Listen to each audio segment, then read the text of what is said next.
Hello, this is Rita from the Directorate-General of Health of Portugal, and I'm here at the CHRODIS Plus final conference to talk to you about our policy dialogue developed within Work Package 4. Our policy dialogue was held on the 30th of January of 2019 at the offices of our Directorate-General of Health in Lisbon. The topic was the advertisement of food and beverages to children. In Portugal, 86% of the burden of disease is due to chronic diseases, and 15.8% of the years of healthy life lost are due to inappropriate eating habits. As of 2019, about 1/3 of the Portuguese children were overweight or obese, and this is a problem associated with inadequate eating habits. And we know that food advertisement to children promotes mainly products that are typically high in sugars and fats and sodium, and that the food choices are influenced by the advertisements. Against this background, the main objective of our policy dialogue was to gather a group of national stakeholders together in order to find ways to tackle the issue of advertisement of food and beverages to children at a national level. Participants in this policy dialogue came from the Directorate-General of Health, the Directorate-General of Consumer Affairs, and the Directorate-General of Education, some political parties, the Ministry of Agriculture, the Portuguese Regulatory Authority for the Media, the Portuguese Association for Consumer Protection, the Food Safety and Economic Authority, and the Portuguese Institute for the Ocean and Atmosphere. So the policy dialogue resulted in an action plan with two main action points, both oriented towards the creation of working groups.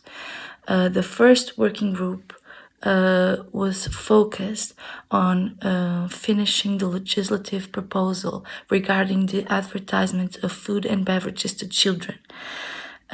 This proposed legislation aimed to limit the advertising of foods and beverages with a high content of sugar, fats, or sodium in preschool, basic, and secondary and high school education establishments, in children's playgrounds, and within a specific radius of those places, as well as in publications, programs, or activities for minors.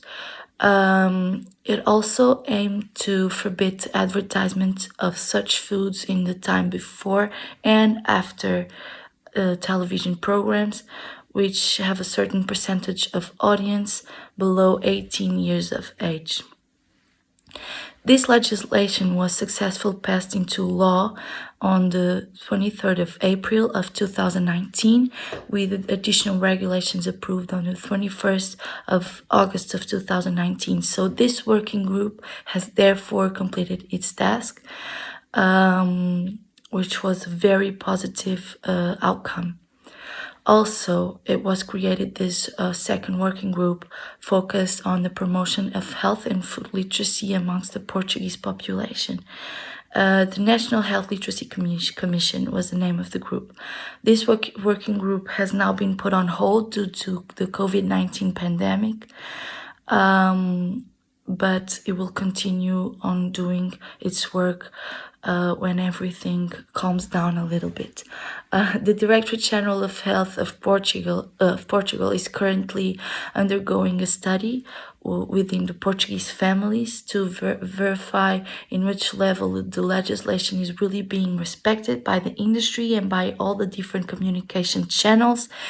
And also the Directorate-General of Health will implement a pilot study based on CLIC, the WHO Europe framework to monitor the digital marketing of unhealthy foods to children and adolescents. To finish off, the participant feedback questionnaire results found that the organization and the technical conditions of our meeting were excellent, receiving an average rating of 9.1 out of 10.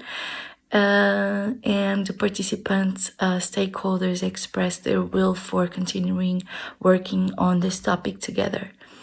Thank you very much for listening, and I hope you enjoy the rest of the conference.